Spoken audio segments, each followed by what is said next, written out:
Почитувани, добар ден. Зоран Заев бега од избори. Бега од соочување со граѓаните, затоа што е свесен дека власта е заглавена во криминал, корупција и мега скандал од рекет. Тоа што избегнува отчет пред народот не е ново. Го видовме во 2016-та, кога на 2 пати одложуваш избори. Но сега Заев се крие од своите сограѓани, затоа што знае дека поразот ќе биде катастрофален. Политиките во здравството, образованието, културата доживуваат крах. Економијата е во агонија и каскаме не само во споредба со Европа, туку и во споредба со земјите од регионот.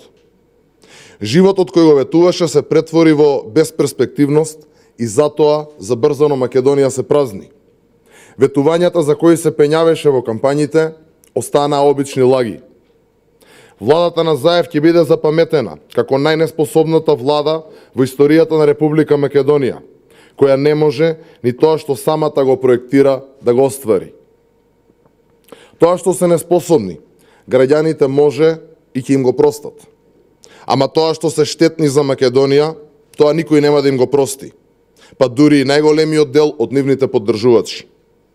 Го показија достоинството и на граѓанинот и на државата, и дрско продолжуваат да ја потценуваат интелигенцијата на честниот народ. Капак на сето ова е криминалот во кој се фатени 100-0. На дело видовме дека власта на СДСМ креирала рекетарско обвинителско политички октопод кој тргува со правдата. Креира и монтира обвинителски акти, за потоа да уценува, изнудува и игра мајтап со правната држава. Нема правда, нема мир.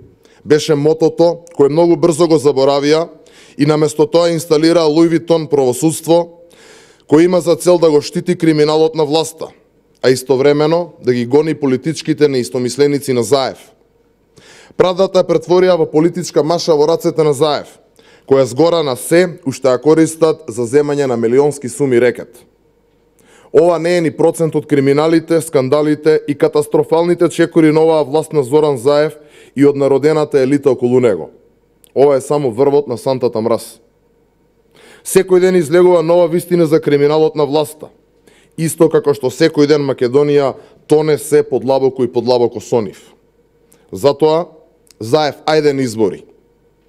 Избори се неопходни што поскоро, затоа што тоа и треба на Македонија. Да се формира техничка влада, согласно закон, за да се овозможи фер и демократски избори, а истовремено да се заштити изборниот процес од спринтерските полнења на кутии и злоупотребата на власта. Стравот на СДСМ и Заев е очигледен, бидејќи поразот ќе биде неминовен.